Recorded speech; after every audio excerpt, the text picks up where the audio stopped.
always helps to press the right button.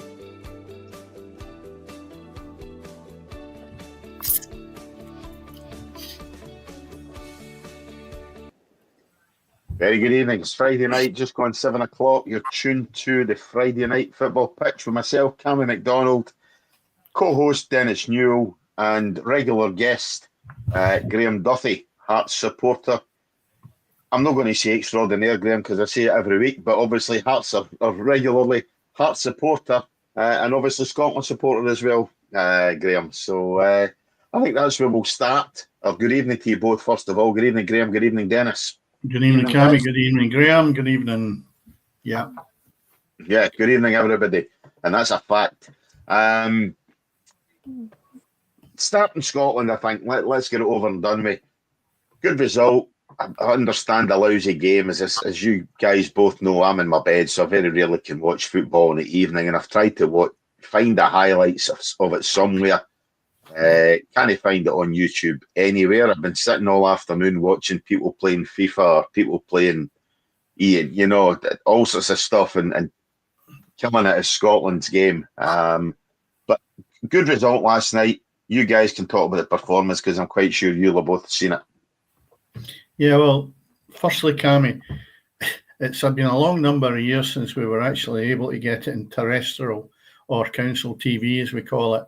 Without having to pay for it. So that was refreshing. But, I would have managed to get it other places. But it is good. It would be nice if we were able to share it around a wee bit more when we look at, you're paying for a license for BBC, and I'm not getting it, but anytime I see football on there, it's women's football for Scotland anyway. And I just look at it and think, why do the men not get a share of this? I think it's really disappointing, whether it's agreed with the SFA or whether we just don't market it properly. I don't know. But you know what must be great? Some people who can't afford the Virgin or the Sky or whatever other means that you have to pay for extra to watch international matches or any games for that matter, it was good to see that they can actually have watched a game live last night without having to pay for it. Well, you are indirectly, I suppose, with a license, but it was a start, and hopefully it will continue. And I think we've got, 12, 14 games or something like that to be seen over the next year or two. Yeah. So it was decent. Graham, I'll let you kick off with it. That's my wee grump about the television coverage. But you could start to talk about the game itself, and we'll see where we can go from there. Well, it was the proverbial game of two halves. I thought Scotland first half were pretty decent, pretty composing the ball, pretty controlled. I didn't really think Greece caused any problems. When you looked at the starting lineup, I put a thing on TikTok 2 days ago saying what my team prediction would be or what I thought it would be. I was one away. I got the whole team pretty much right, apart from I didn't realise that Ryan Christie was suspended. So Lewis Ferguson came in, but I knew that Ralston would start and I knew that Hanlon would start because Steve Clark's very loyal to a fault at times. But I thought we were all right first half. Thought we were very, very controlled. The penalty we get is never a penalty. I mean, we're Scotland fans, will take it, but it is never a penalty in a million years. McTominay initiates the contact. How we got that, I do not know. But once he gets it, he sticks it away and tucked it away really well. And from then on, I thought Scotland were pretty dominant first half. Could have had a couple of goals later on. But then second half, it completely switched. Greece came out a far better team. They were more attacking.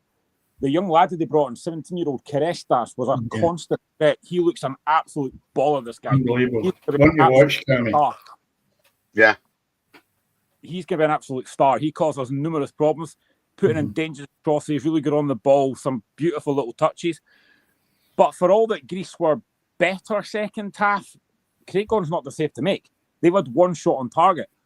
There was one effort in the second half that hit the post, and actually I have to give Ralston credit because I think he does enough to put the guy off. It was really good defending. Yeah. And then we saw the game out. George Hurst got a chance to come on. I thought he did fine when he came on. But yeah, I thought overall we were decent up to a point. There's just that little bit of spark missing up front. And I've said it before. Che Adams works his socks off, but he's never going to score enough goals for Scotland. And this is a thing that I've said numerous times. We don't have a lot of quality coming through at Scotland. Now, George Hurst came on yesterday. James Wilson was on the bench. So was Kevin Nisbet. I never thought Wilson was going to get on. But it now sets us up for the second leg at Hampden. And it's a game that I think Scotland can definitely win. But overall yesterday, a win's a win, and I'm delighted with it. And like I said, there was some decent performances. I thought Hanley and Ralston actually did really well. Billy Gilmore again, really, really good. Defensively, I thought we were solid. And yeah, I'm happy with that. And it just hopefully we can get the job done on Sunday. Yeah, I think the way Greece has performed over the last period has been excellent. I mean, the good result against England as well. That does mean a lot because they're one of the top teams in the world. And when you look at it, I would have taken a draw over there. We ended up with a dubious penalty, as you rightly say. I didn't think it was a penalty, no matter how many times you looked at it.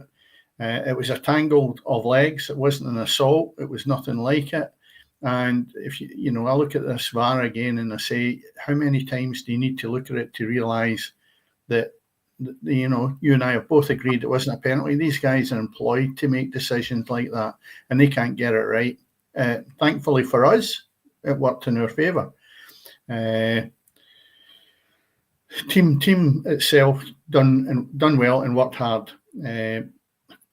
I still have a problem with loyalty. Loyalty can get you the sack, and there's no sentiment in football. And Steve Clarke will end up that way. Mark my words, because he done it sometimes with the boy Donnelly, Stephen Donnelly. Oh, Stephen O'Donnell. Stephen O'Donnell. Sorry, it shows you how long ago it was since he played. He had a player there that just wasn't fit for playing with Scotland in my eyes at that time, and he kept playing him and playing him and playing him, and eventually to leave him out. Now it doesn't seem to see that with Ralston, that we're moving forward as a nation. You need to be trying to put people in there to fill the gap, and if they're not good enough, bring Ralston in after it and say, okay, here's your chance again, right? Hanley, never. I mean, he done his utmost in the second half to give them a penalty. I mean, he's very fortunate. The ball was outside the box, otherwise it's a definite penalty, because he's clumsy. He's absolutely clumsy. And as much as I've heard people saying, oh, he had a good game, only because of his standards, he's had a good game. He can't even get a game at Birmingham. He's farmed out from Norwich to Birmingham and he still can't get a game. And we're throwing him into the Lions' Den in international matches. I tell you what, no on this planet would I be looking at a player doing that. So loyalty is one thing. I just don't believe that sentiment side of it, which I think is sentiment, that he can see enough in Grant Hanley to be playing him in a game as important as that. And then Porteous comes on, and his first tackle could have put him back to where he was a couple of years ago, where he gets sent off, or a year ago, whatever it was. They're almost identical. He clips the boy, and I'm thinking, what are you doing? Learn your lesson. And then it was quite erratic after that as well, and he could have easily been back off the park. The way the referee was going, not in my eyes, I think the tackles were nothing, but the way the standard of refereeing is now. So, and then look up front, Shea Adams for me, same as Grant Hanley. I'm not saying Grant Hanley doesn't work, but he's not what we need in the Scotland team. And I've rattled my gums about this for years, Cammy. You know that since he got a jersey, yep. Because he's never been fit for purpose at an international level, right? I'm not saying the boy's a bad player. International level for Scotland, Hanley is not for us or for me. Up front, Shea Adams, similar. You've got other people there. Other people that can come on and we have a bit of life in them that will give us, maybe get round the back of defence. You even heard James McFadden last night pulling up where he should have been when the ball was whipped into the box. Now, see when the commentators are actually saying that, you know yourself, they're not actually saying, by the way, that's murder. You should have been in that front post. What are you doing away in the penalty spot? And that was the case last night. I'm sitting watching it and I'm thinking, get across the front of him and the ball can come in and you maybe get a chance. Instead of that, ball comes in, defender clears it. So disappointment when I start to look at the failures of the game that we could have maybe picked up maybe another goal or two, because Adams did have a couple of decent chances. He was out in the right-hand channel and all he had to do is potentially hit the target and he screamed it wide. And I go, no. So yes, result, absolutely delighted. From a Greek team that were stifled by the way Scotland played. And that's where I'll give Scotland credit. They worked their socks off, including Hanley, but there's flaws there that with better teams, we would have got caught out big time. We know that, but I mean, we know Scotland aren't up to competing with. We're not up to competing with the top sides in Europe, let alone the world. We're not up to competing it, and we do have too many flaws. At the back, we're not as strong as we should be. Up front, we're not as strong as we should be. Stand by it. I think we've got one of the best midfields in European international football. But that's certainly one of the best midfield players in McTominay. Who I think since he got into Napoli has been an absolute standout and a revelation at Napoli. Billy Gilmore, you've mentioned him, and one or two others there. We are strong in the middle of the park. Up front, we're very deficient, and at centre half, we certainly lack. To me, John Souttar is probably Scotland's he's good, best option. At centre half, but who do you stick alongside him? And I don't think Hanley's the answer.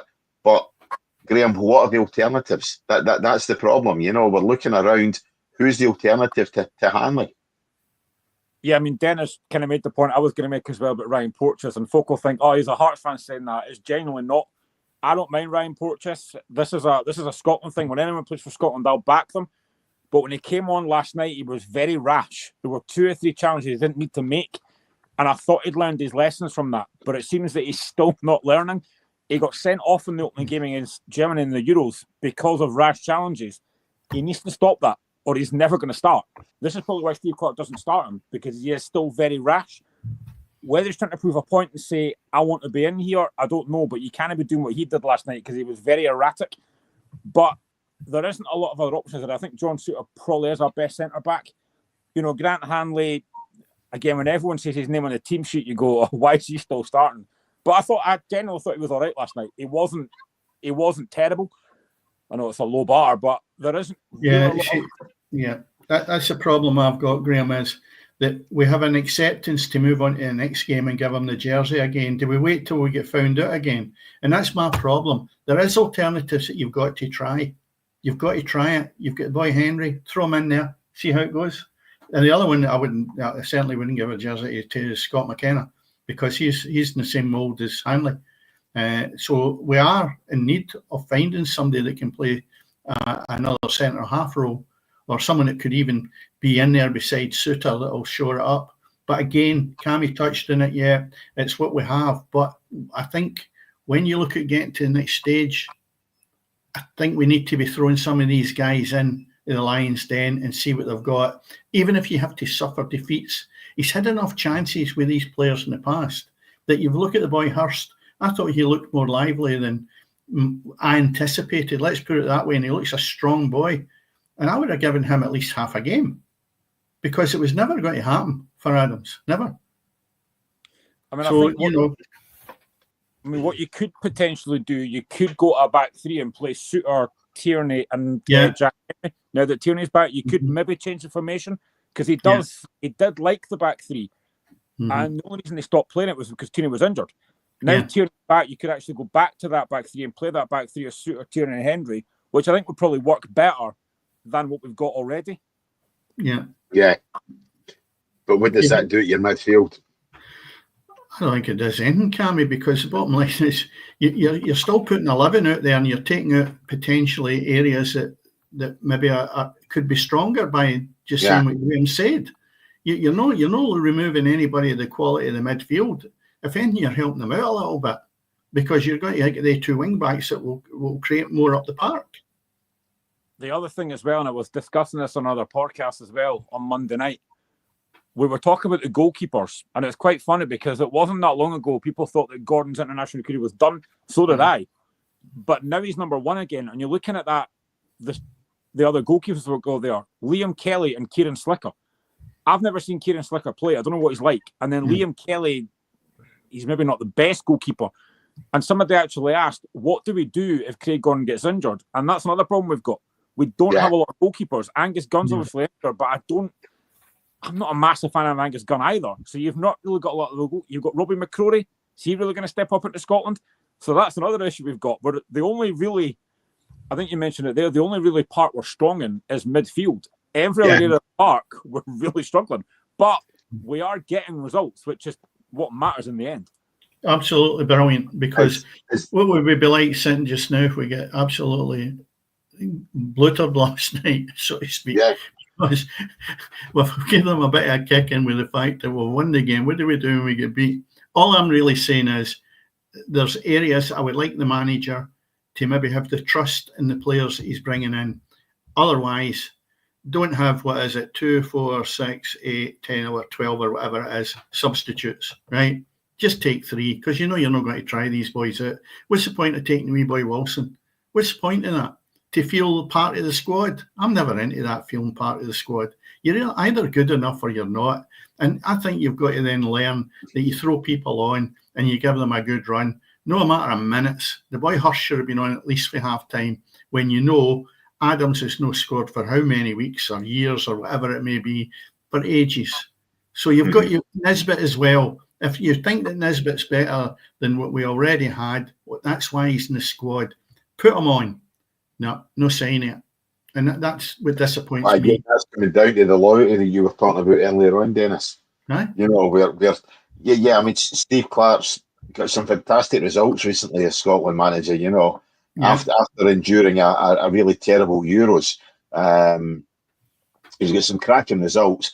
But the big flaw in his armour is that he is far too loyal to some of these players, the Grant Hanleys, the Shea Adams.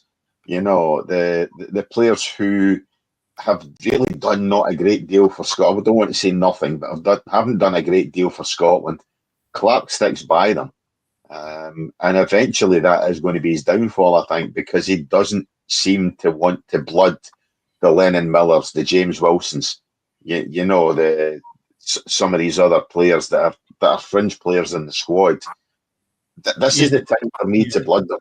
Forget where he's sitting in Nations League. You know, I mean, let's be honest. It's a Mickey Mouse bollocks tournament. You know, I mean, at the end of the day, forget that kind of stuff. The big stuff's the World Cup. The big stuff's the European Championships. This is all Mickey Mouse. This is you getting a chance to blood players. You know, other nations have done it, and we are far to try to get results.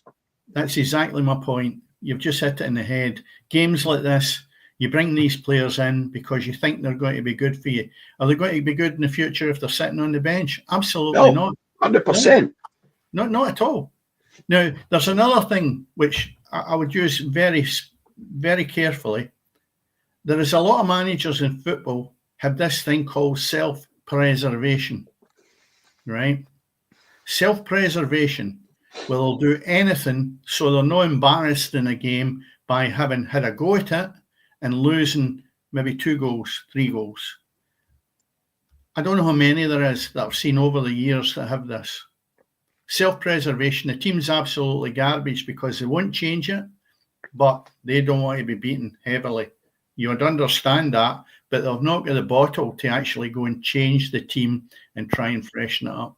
Now, I'm not saying that's a full example of what's going on just now, but you've made the point. Mickey Mouse tournament. What fresh blood did we bring into that team? Yeah, virtually nothing. So that's my disappointing thing. Forget about the result. That's the point we're talking about now. Result was magnificent. It was an average game. And the other thing, just to finish off in that, is I don't expect internationals with Scotland to be the same as anything like the Champions League or the Europa League. And that's what I noticed last night. There is a massive, massive gulf from international football now to the Champions League. And I mean massive. The quality, it's almost like a different level altogether now. Whereas before you used to find that internationals were as good as European ties. They're a million miles away from that now. Yeah. No. Anyway. Graham, you want to come in with something there? I was just going to say, I think the one player that I thought we really missed last night was Ben Doak. I think since he's come in, he's been brilliant. He's got that pace. He's got that real creativity that I think we lacked. And yesterday, when we're under the caution in the second half, you need that out ball. You've not got Ben Doak with that pace to get past somebody. You've got Shea Adams, who, yes, can hold the ball up, but he's not got that explosive pace that's going to really cause problems. I kind of thought we'd missed Doak yesterday, and I thought at times that really showed. You know, like I said, they'll bring on a 17-year-old, that Carestas, who was really good. The last few games that we've played, the one player you look at and think, this guy's going to cause problems with Ben Doak. We didn't really have that last night. But No. Graham, just on that point, what did it take for Ben Doak to get in that team? He was a breath of fresh air. How many games has he had now? 2 or 3? The bottom line is you have to have that commitment and faith in a young player to put him in. Now, Steve Clark should know that and look at this and go, by the way, there's the reward you get if you actually go and do that. There's other players were sitting on that bench last night that might have brought the same rewards, but it never happened. And yet you've just brought up somebody that was put in the firing line, and he's done exceptionally well. And you're right, we did miss him to a point, but you look at it, that's where you're bringing other players in that you're hoping are going to do the gig, but you've got to play them. I always think if you've got young players in the squad and they come on, there is that excitement. I knew Wilson wouldn't come on yesterday because I thought he probably won't get a chance. But I know it's a good opportunity for him. But honestly, seeing a guy like Wilson getting a start, seeing a guy like Lennon Miller getting a start, it would actually lift the fans as well, thinking we're actually getting to see something different here. I have no problem with Lewis Ferguson starting, Billy Gilmore starting, brilliant. But, and I'm not meaning to be disrespectful here, but Kenny McLean. Yes. For me, Lennon Miller would be starting over Kenny McLean. I would like to see young laddies. Yeah. I think Dennis is right. I'd like to see young laddies getting a chance, and they get more time because fans are patient with young laddies. They will like to see these young laddies playing, but you're still playing. And I keep saying it, no disrespect, but we still keep playing guys like Kenny McLean. We've done that. Get someone like Lennon Miller in the team who's going to offer something a bit different. I might be wrong, but that's just my opinion. You're spot on. And Kenny McLean was the one I was going to come back with after you finished that, but you get in there before me. That Liam Miller would have been a good opportunity to see what the boys got. And again, I go back to Lennon Miller.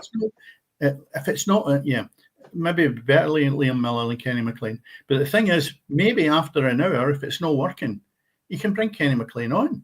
You know what you're going to get from him. So you've got to try these things. And not in the last 10 minutes either. I'm not into that. Yeah, bring them and put them in the squad. The reason they're there is not to sit and think for all that time where your adrenaline's pumping as a player and really deep down, I know. You're not getting on. Aye. That's a mother feeling, by the way. I had that many's a time in my career. No comment. I know. Thing is, but I bet you could have scored. No, I'm not even going to bother that one. No. We'll not go there. That's I've missed some chances you would not believe, but I've also scored some decent goals. So you missed some boys needed to believe, but never mind. That's another story. Anyway, moving away. Well, finally, can Scotland get a result on Sunday? Yeah, why not? I even with the squad he's got, I know we've nitpicked and pulled it apart a wee bit. I think they're still capable. They're not the worst in the world. And if Greece come as they did in the second half, I think we're still capable. We've got plenty of desire, and that's a good thing that Steve Clark's brought to it. There is a breath of fresh air with him being as a manager, but there's an element there where we're dissecting it a good bit, and I believe that to move forward and help him, in my eyes, only my eyes, it needs freshened up and be a wee bit more, what do you say, carefree. Get rid of the sentiment. Yeah. Graham, Dennis is right. Thank Christ we won, because we've definitely destroyed them after, if they get beat, goodness knows where would be. But what's your thoughts for Sunday? Do you think Scotland can get the victory? Or are Scotland set up to get results away from home? No, I'm actually quite confident. I think we'll get the job done. If we get a goal, even better. I think we've beat better teams than Greece recently. Yep. You've only got to look at Poland the last game we won. We definitely can win this game, and I think we will get the job done. And also what I'd like to say as well, over the years, I have seen so many players pull out of Scotland's squads. I don't see that now. I think he's brought as much as Steve Clark does get criticised, and I do agree with a lot of what's getting said about him. He has got a kind of club mentality around it. I very rarely now see players pulling out of Scotland's squad, which I think is great.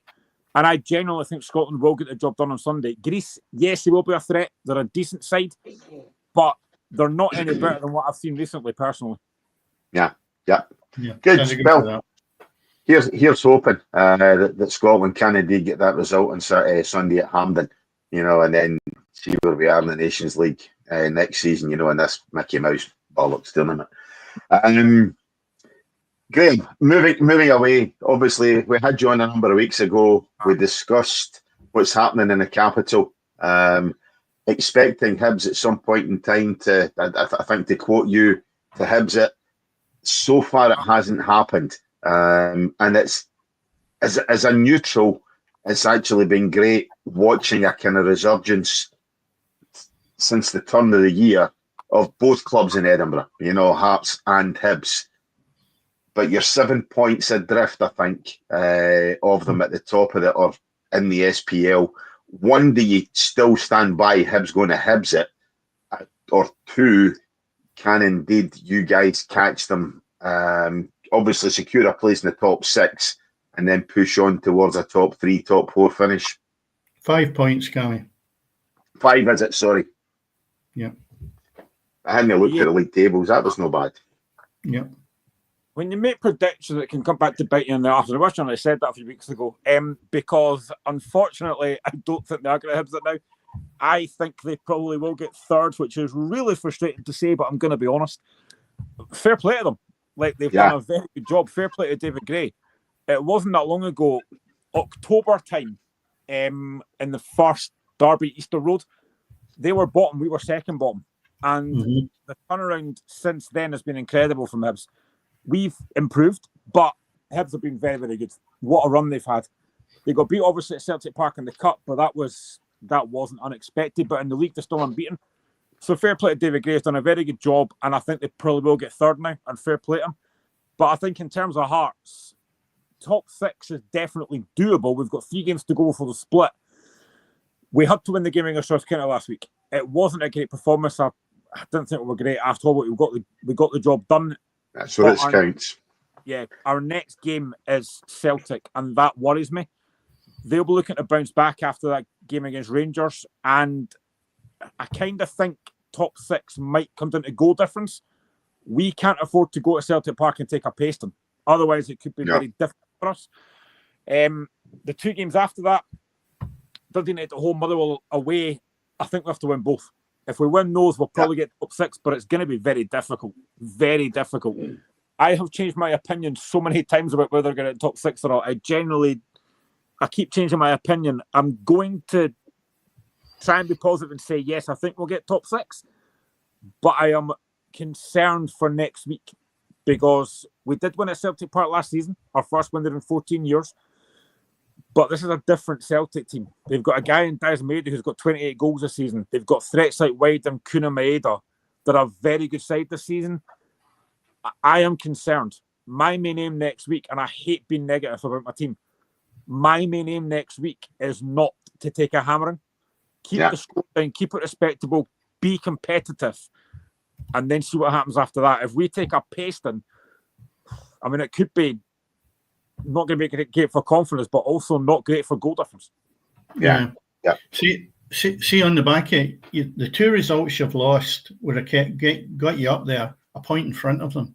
One of them was against Hibs, and the other game was Rangers. That's the 2 that you've lost since February, and that's it. Looking at the gulf now between the 2 of you, it's no massive. It's only a 2-game swing as we normally talk about. And you've got to look at it in the next few games coming up. Rangers have got Hibs at Ibrox. So that could be something to capture if you could even get a draw against Celtic. So it's not so much these are a million mile away. It's just the fact if you look at the Hibs game, the Hibs game will be so crucial come the end of the season in relation to no game and at least getting a draw out of it. Because that looking at it would have kept you almost neck and neck. Yeah, I know it's about what ifs and stuff, and football is like that, but there has been games recently that I've been very frustrated.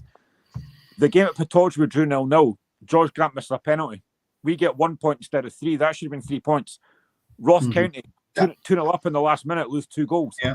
And that should have been 3 points. If we get these 6 points, we're well in the top 6, and there's not even any debate about it. But it's stuff like that is really frustrating. Because I've been thinking about this for the last couple of weeks. It's these kind of points that have really let us down. When you look at the Rangers game at Tynecastle, we lose the game 3-1, but we had 21 attempts, and we should have had a penalty in that game as well. So it's stuff like that is really frustrating. I just think if we'd have got these points, we wouldn't be in this position. We'd be well in there. So it's football. It's one of these things, but it is frustrating when I look back at these games thinking, what if? Yeah. When you look at the table, Graham, I know you're saying about goal difference. It's going to take one. You're going to have an absolute. You say a pasting. It's going to have to be an absolute drubbing for you to think about goal difference. You know, Mother, you're 17 goals ahead of Mother. Let's get the old match. 15 ahead of St Mirren. You know, I think looking at goal difference, you should be okay. But it's when you consider that the points, you're a point ahead of Motherwell just now, 4 ahead of St Mirren. I still definitely fancy you, irrespective of the result against Celtic next week, to actually finish top 6. You know, what are you going to make inroads into Aberdeen or Dundee United above you? I'm not so sure. But definitely, as I say, I definitely fancy you finish top 6. I think a lot boils down to what teams round about you do. Because when you look at Celtic and Rangers, you look at them as two teams that you don't expect them to drop points. So you've got to look at the teams round about you, like Motherwell. Aberdeen, they're playing Motherwell on the 29th, just pulling that one up. And you say to yourself, that could be a draw that would work in your favour. Again, you have to try and get something against Celtic. And that's a difficult one. Other teams as well around about, Dundee United, Ross County, well, they can pick away at Dundee United. So it's teams round about I'd be looking at where they will drop points to allow Hearts to get in. That's how I'd be looking at it. And one way of saying, well, we ain't to finish the article because we have lost to Rangers and Hibs. You might find that they're the games that you lose, but it still allows you to then say the teams that are maybe above or the ones challenging, like Motherwell, St Mirren, even Ross County, they'll be beaten at some point throughout the season. You've just got to maintain a level of playing the lesser teams, if we call it that, in your eyes, that you win the matches. If you do, you'll end up in the top 6. The Celtic and Rangers games are free hits and they always take care of themselves. But the bottom line is your main competitor is really Hibs, because that's who you're battling with, Celtic and Rangers. Right. The rest you've got to make sure that you take care of. Yeah. I've been saying for the last few weeks that I think it's between us and Motherwell for that top 6. And our last game before the split is Motherwell. That could be absolutely crucial, which is why I think we need to win against United and Motherwell. United at home is going to be difficult because they're a decent side. United, it'll be a tough game. Motherwell at Fir Park is the one. I think if we win that, we'll probably be top 6 between us two. I think. I'm not over 100%. Ross County. I think it's Motherwell. They're the team we're looking at. Yeah.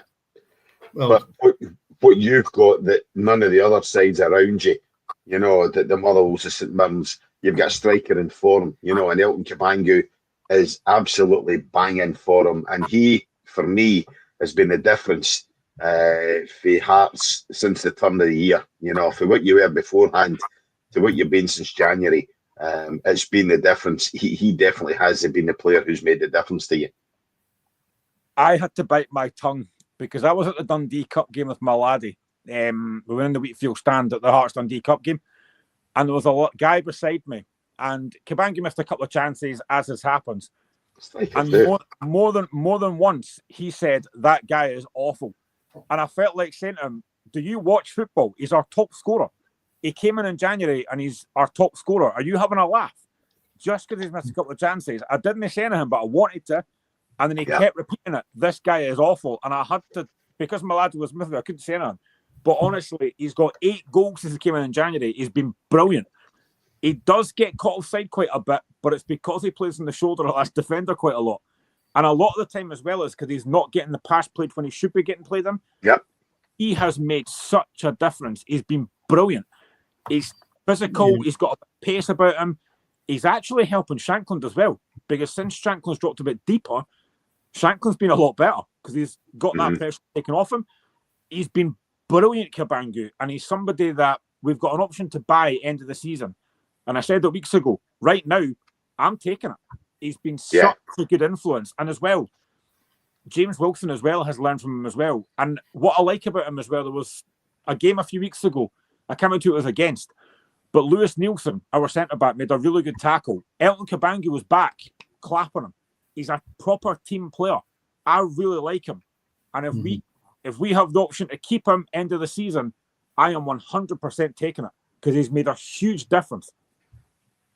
Yeah, that's what you need, Dennis. You need players there who not only are going to do the business on the park, but as Graham says, he's come in January, he's slotted well into the side, he's adapted and adjusted, and he's offering more than just goals. You know, he's obviously there for his teammates around him as well. You know, that's the kind of player I know you as a manager loved. Well, I did highlight a way back when we first come on the show, Graham, that the one thing was that you needed somebody up front because Lawrence Shanklin wasn't doing it. And what has actually happened is you have made a slot for Lawrence Shanklin's deficiencies. Now, it might sound a bit harsh, but that boy's got out of jail because of the new centre forward coming in, because it proves that Scotland manager doesn't rate him. And he's not scoring goals. Now, most people, when they're a centre forward and they don't score goals, are left out of the team. Hearts have made a role for Lawrence Shanklin, and I don't know whether it's good, bad, or indifferent. He certainly fits the bill playing in the hole, and he does a good job.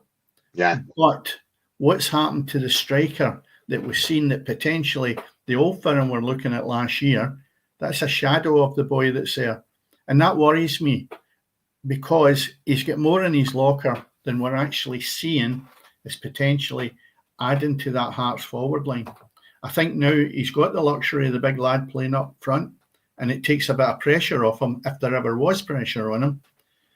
But is there something lacking with Shanklin still, that he's not got that desire or appetite to be up there scoring goals?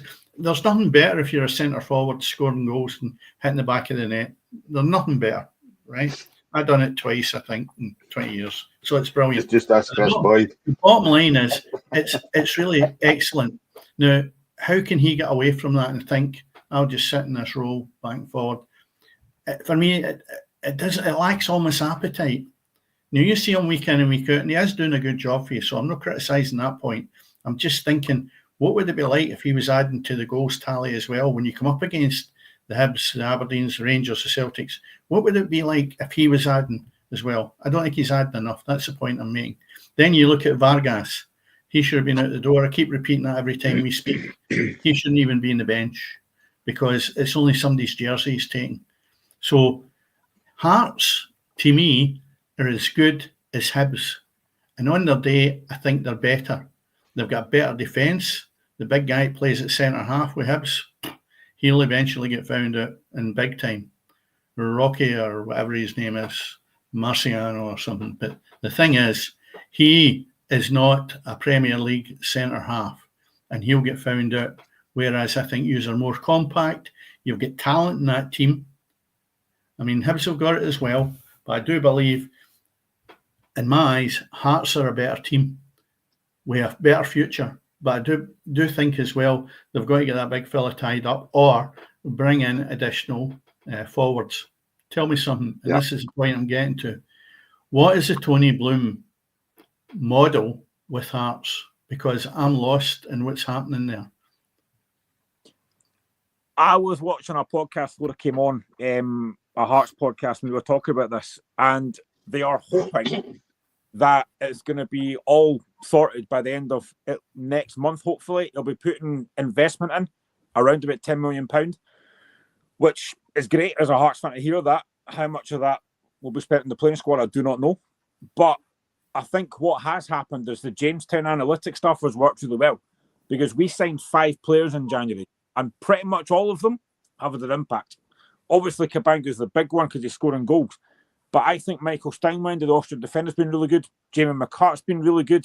I didn't realise how actually good a defender he was. You're looking at Sander Khartoum, got the 2 goals against Dundee. I think it's worked really, really well. So what is the system, though? You know, you're saying it's analytical. Where is that coming from in relation to how is the system worked that they're identifying these players?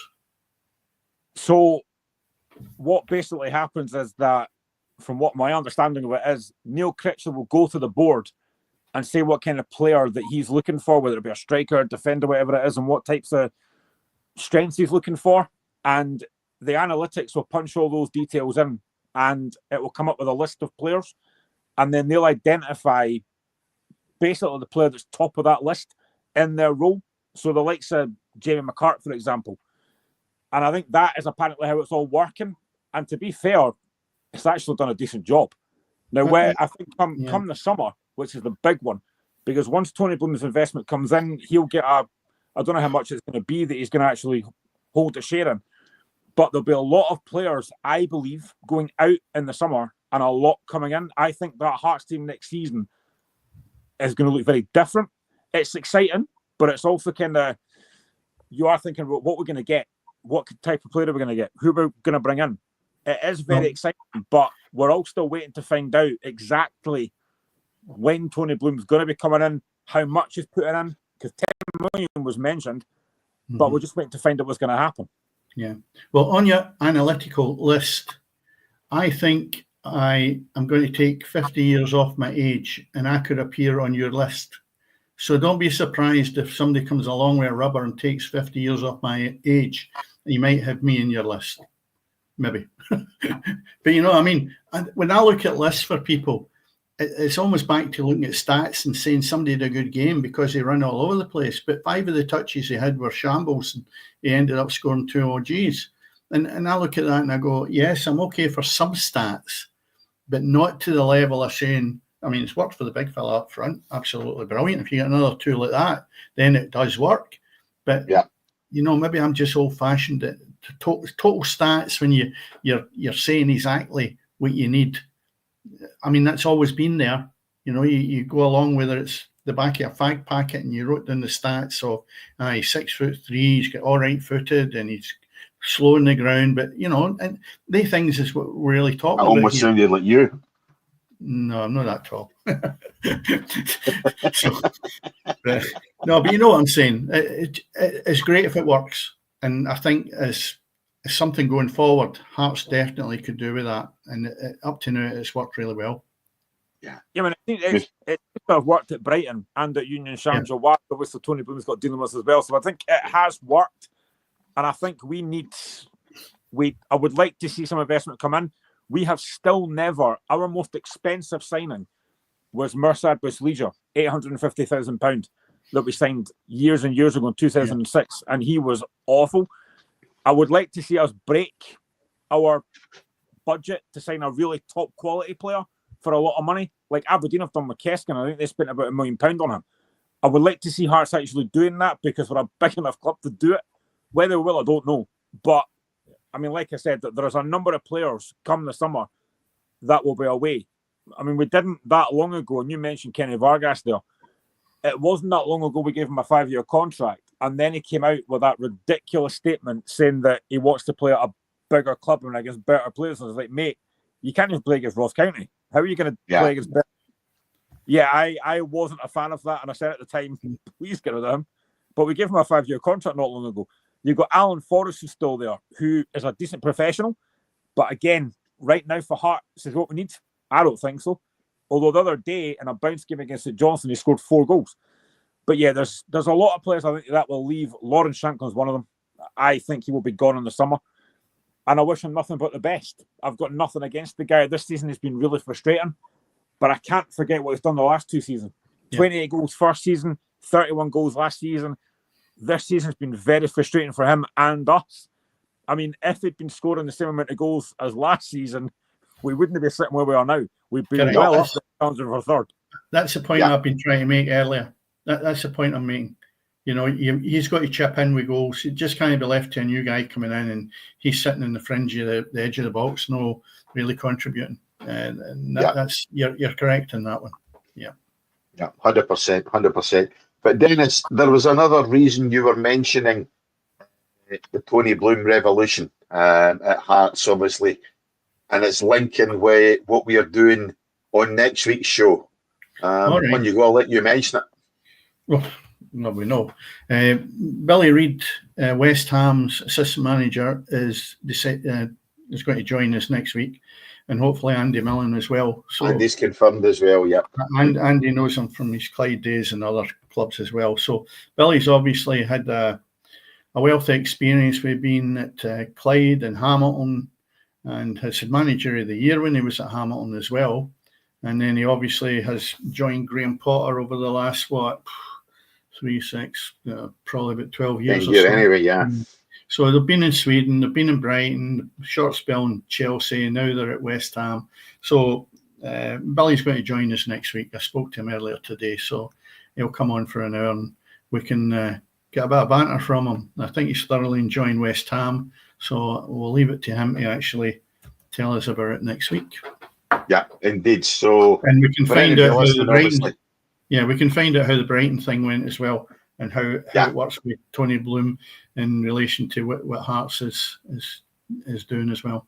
Yeah, maybe get a greater insight into that, Graham, and maybe how it might well work at Hearts in the long term, rather than just obviously the first initial 6 to 10 months or so that it's been in basically working there just now, So something for anybody to look forward to next Friday night, 7 o'clock, as we say. West Ham assistant manager Billy Reid will be joining us alongside obviously Morton assistant manager Andy Millen as well. So yeah, promises to be a good show next week, guys. So anybody at all listening, tell your pals, like, share. Don't forget to subscribe to the podcast. You'll get notified when new episodes drop, particularly stuff like that for next week anyway. Less time for me to rant. Well, that's so need 10-minute rants for you next week. I'll be stifled. Aye, let's see if anybody can stop you ranting. That would be the first thing anyway. Yeah. But moving on, before we take a quick look at I was going to say the fixtures, but no, it's International Week anyway, so not a great deal of fixtures to look forward to. We've touched on it last week briefly, and obviously mentioned it in the preamble of the show tonight. There's been a proposal to restructure Tier 5 in the Scottish Football Pyramid, which is basically going to see the Lowland League change to Lowland League East and Lowland League West. So essentially they're going to regionalise the Lowland League in terms of obviously reducing the travel costs for a lot of clubs. I think a lot of clubs, when they go to the decent away games, rather than obviously players taking their car, they'll maybe hire a coach or whatever else, So it increases clubs' transport costs, the fact that we're up and down the country. We've spoke about it 3 or 4 times, Dennis. I think you in particular has been very critical of midweek fixtures, when you've got Stranraer going up to Elgin, or silly trips like that, or whatever else. Is it a proposal, Graham, that we should really be looking at? There's a lot of talk about restructuring the Premier League, in terms of, do we want to make a 14-team league? Do we want to go 16? Do we want to do a split of 6 and 8 and in conjunction with what in line with what Greece does and things like that? But to me, our Scottish Football League, the 42 clubs that we have in it, one, it's too big, but two, should we be looking at restructuring and perhaps regionalising Leagues 1 and Leagues 2 in Scotland? So we have basically an SPL, or whatever you want to call it, a championship, and then the next 2 leagues are regionalised between North and South, or East and West, or whatever else. I mean, I have long been an advocate of restructuring the league, and I've said this for so many times.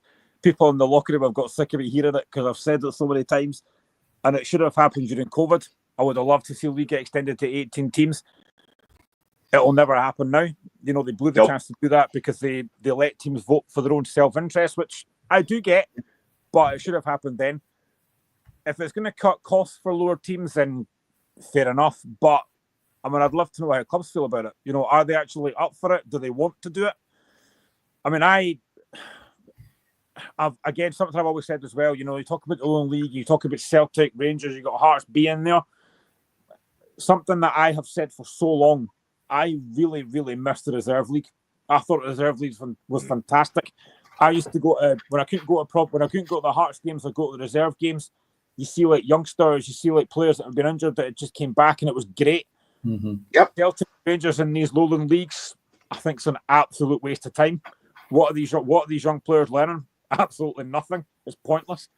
But I would be interested to know what these other teams think about this. Are they for it? Are they against it? Yeah. I think looking at it, League 1 and League 2 and Lowland League. We'll look at the 3 leagues as an example. The Lowland League has not got a massive amount of travel. You've got Gretna, and then really I think when you look at it, where are we? Probably Linlithgow Rose. I'm looking at Gretna as one. Remember, they're down the borders. The rest are all within a zone that you could maybe say central region, right? So for a restructure of the Lowland League, I would say no at this moment in time to divide it because there's no necessity. League One and League Two, without a doubt, because if we go into League One, you have Inverness in that at this moment in time. We'll take the teams that are in it. Inverness, Dumbarton, right? That's a shift and a half going from one end of the country to the other. So we don't need that. Then you look at League Two, and it was touched on earlier. Elgin City, away up there, when they could be playing in, we'll call it North League, instead of that division they're in just now, and Peterhead as well. Then you've got away down to Stranraer. Or even you look at the Central Belt with Stirling Albion, if you're coming from Peterhead or Elgin. It's not financially viable in my eyes. Now, if you want to take even supporters up there, what it costs them for to be renting a bus or whatever they are, or going in a car, is expensive when you take one extreme to the other. That alone will deter people from following their team every week, right? There will be diehards, but it will not be in the hundreds. So therefore, it is not viable. From the clubs themselves, they're already finding it difficult to be sustainable in their own environment without having to take in areas that in my eyes are a million miles away. And as rightly Cammy says earlier, I've had a rant about the fact of fixtures where Elgin can be away up to Stranraer in the middle of the week. What's that about? Guys work within these clubs, and not all of them can get time off. Now, I had a period at Stranraer, and there was midweek games when I had to get out to Stranraer, and I was fortunate because it let me go on the bench because some guys couldn't turn up for their work. I'm joking that one, but that's what happens. Though, but that's what happens. People can't get time off their work, so the team itself that could be going well suffer with a midweek tie when you're travelling. So I just don't realise. I think that it is actually professional football when we start to dissect it and say they're in the same category. If that was not England non-league, we'd be embarrassed with the way we run our game. The English non-league teams will pay an awful lot more money, and they will also have better stadia. We look sometimes, when I look at the first and second division, it is quite, what would you say, a long way off of moving forward into this next century, so to speak. We're not anywhere near it. We're still back in the 70s in my eyes. And a lot of the stadiums are just crumbling away. You know, there's teams not actually got clubs, got their own club. East Stirling, Clyde. I don't know how many others there is. But then you look at the other side of it, Cowdenbeath with a stock car racing around the side of it. They've not changed. And when you look at it, it's like the dark ages when you see any films or footage from it. So how do we get it with financial benefits? And that is to cut out all this long travel. I don't know what it is for a club throughout the season to be doing these long journeys. But I'll tell you something, I bet you it's a good part of their revenue. The Lowland League, as I say, I would leave that at this moment in time and just let that, you've really got to look at the Division 1 and Division 2. I really think that's important if we want to move this game forward. The Premier League, as you say, Graham, they'll not alter that. They've got too much control, the big clubs there. They don't want to shift out of that division. So they're not going to invite anybody in, that's a certainty. And you look at a team like Inverness, 2014, they won the Scottish Cup. Yes. They were in the Premier League, and they are now struggling to stay afloat. I mean, it's a real shame. I mean, they went into administration last season, 15-point deduction. They could actually stay up. They're actually doing all right. They're ahead of Aaron, I think it is. They could stay up, but in a few weeks' time, they could be done. You know, they could be out of business, which is, when you think about it, it's horrendous. I never like to see any club going out of business. But I'll tell you what, they've done exceptionally well to be where they are, considering the deduction. Yeah. Yeah, I'm still hoping to win the league because I tipped them. Yeah. but no, Graham. Sorry, you were saying there. You're right. You know, you don't want to see any club get out of business. Yeah, it's horrible. You know, it's put football rivalries aside. You never like to see any club going out of business. There's a team like Inverness who are a really good family club. I've been there a few times at their stadium, and to see a club like that in so much trouble, and the fact that we're talking about like nobody wants to come in, nobody wants to save them. It's stuff like that is you don't really think about that when you're a team in the Premier League. You never think about things like that. But these fans that go every week, it affects them. You know, having no football club, I couldn't imagine that. Like having no football club, it's horrendous. Like Hearts are a big part of my life.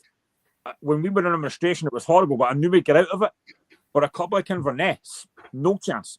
You look at Gretna back in 2005, 2006, got to a cup final, but that was all built on Brooks Melson. They came up through 3 divisions. He then passed away, one person's dream, and they pretty much died, and they've come back now, obviously. But it's horrible. It's a horrible situation for him. I really hope Inverness do survive because it's not a nice feeling. No. Yeah, listen, we need Inverness, Cally, Thistle in Scottish football. And what surprises me is I know there's been ups and downs in the oil industry, but in that neck of the woods, there is some strong wealth still existing. And it surprises me that somebody in the Brooke Melson mode has not put their hand in their back pocket and helped them out to the extent that they're not just going to avoid relegation, they're going to be charging on at least next year to be winning that championship. Now, that'll take quite a lot of money, but there is people out there that maybe they see something we don't, but you know, they're a good club, and I think they deserve better. I think the problem is now is there's such a little chance of getting any kind of return on that financial investment, Dennis. You know, and that's the problem now with Scottish football.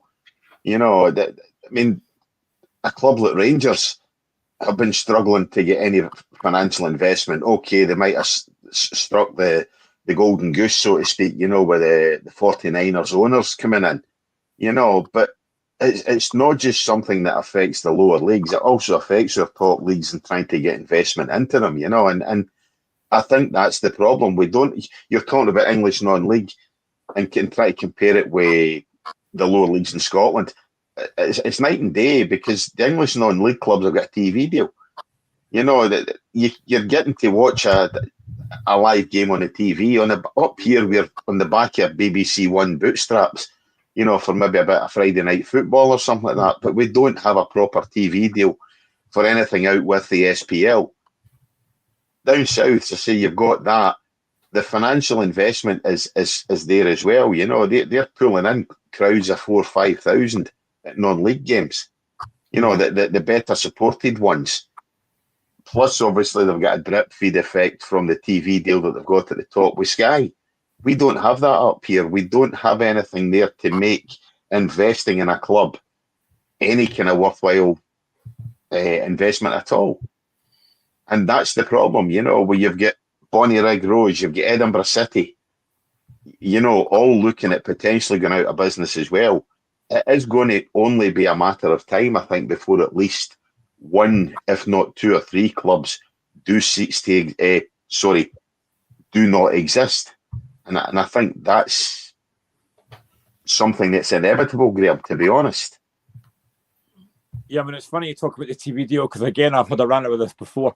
You look at England, for example, they've got Match of the Day, but also on Saturday they've got the lower league highlights program. Yep. You don't have that. All you've got is the highlights in the Premier League on the Premier League games. Yes, you've got the Championship games that get shown on Friday night, which is great, but you don't actually have a highlights package for League One, League Two, and the Championship. And I've said that for so many times.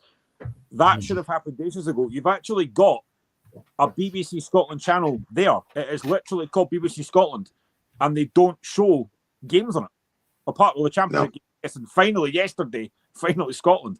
But you've got a perfectly good channel there that is BBC Scotland, and they don't have a highlights package for lower league. And I've said this so many times, it's an absolute joke. It should have been sorted ages ago, But again, maybe it's because these people just don't care at the TV deal, but they need to get that sorted. It is ridiculous. Not a proper highlights package for Championship, League One and League Two, but in England, they've got it. Yeah. Most of these clubs now film their own games. You know, I know there's Clyde TV, you know, in terms, obviously, they go along to the games. It's run by supporters, fair enough, you know. I'm pretty sure Clyde's not the only club that does that. It wouldn't take much for a BBC to get a hold of guys from each club and look at even syndicating some kind of TV package there in conjunction with the lower league clubs, you know, and the lower league local televisions, local TV stations, you know, club stations. It's not the end of the world to do something like that. And there's a half hour, 45 minutes of viewing time because it would get viewers. But bringing it back to what Dennis says, there's too much woke in football, you know, where we're more than happy. And I'm not saying it's wrong, but we keep disregarding the lower league game to support the women's game in Scottish football. I think there's a place for both, but for my money, the men's game is too often, the men's lower league game is too often getting ignored at the expense of the women's game, and I think that's where the two of them need to coexist. There is room for both, right? Yeah, 100%. Yeah, we're not slaughtering women's football here. No, but if you look at it last week, when we pay a licence fee, I got absolutely saturation point on BBC One with the English Ladies Cup final. No, I don't want that because the standard's not good enough for me, right? So therefore, I want to watch something, and it's not ladies football. It's just the fact that at prime time, at lunchtime, there's other things that could have been put on. Yes, it could have been put on another channel, but it wasn't. It's right in your face. We're not asking for the men's game to be put right in your face. What we're asking for is almost like a level playing field. There is never a day goes by that I look at the channels and whatever it's terrestrial or whatever it is, there's ladies football on it. Now, that's good, but you have to search around. And what Graham's saying is, when did we last search around and find, what would you say, League One, League Two matches? Can't find it. You see Lord looking before you'll see one of these matches. So, you know, it's just a joke. So I just find it's very poor. Yeah, keep the ladies' games coming because there is a slight improvement, and I'm not knocking it too much. And I did say to you last week, St Johnstone do have a women's football team. Yeah. I did look. Yes, they have. Graham might be thinking, they allow themselves to play on that part, Dennis. Well, what happened was I'm watching the St Johnstone's pitch last week, and that's absolutely shambolic, right? Yeah. It's a mess. The ball was bobbling everywhere. And I thought, they can't have a women's football team because they wouldn't put up with that. That's a wee tongue-in-cheek dig at them. But the bottom line is, the St Johnstone's pitch is very, very poor, and I just don't know what's happened with that.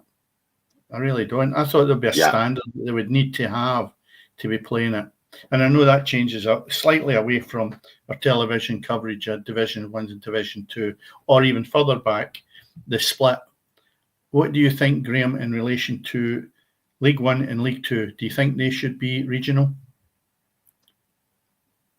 Yeah, I mean, I could see probably why they would do it, but again, I'd like to know if they were actually, if they'd be up for it, if there was a vote taken, would they say yes, we'll do it? I wonder how many would actually say yes. Mm-hmm. Yeah, it could look as a backward step where they're not national. Then I could understand that, but from a financial point of view, if we see clubs at the top level voting in terms, obviously, for Christmas and all that kind of stuff, you know, Turkey's no voting for Christmas. I think clubs themselves in the lower leagues, if you do consider the fact of the finances that they're going to save, you know, where Stranraer only visiting Peterhead or Elgin and vice versa, you know, that the clubs are maybe going as low as Perth or whatever else, you know, I think there is that. You're still going to have the cup games and things, you know, but I think in the league, it's something we really need to look at, and if we're going to save money and in turn save football clubs, because I think it is only going to be a matter of time, I hate to say it, where somebody's going out of existence. And if saving potentially 20,000, 30,000, whatever it is on transport costs, by regionalising, that's money that clubs can look at doing something else with. See if you look at it when you say going out of existence, run through it. Albion Rovers, East Stirling, Cowdenbeath, Gretna, Berwick. Handful of teams that to me have almost gone out of existence. Because if they were financially viable, they wouldn't have taken the drop. Why? You're always going to get somebody finishing bottom and getting relegated. And that's what's happened with these clubs. I know that. But at the same time, for 50, 60, maybe more years, 70 years, they've played in that lower division, with the exception of East Stirling continually been down there when maybe restructuring was done, or relegation should have been brought in maybe earlier.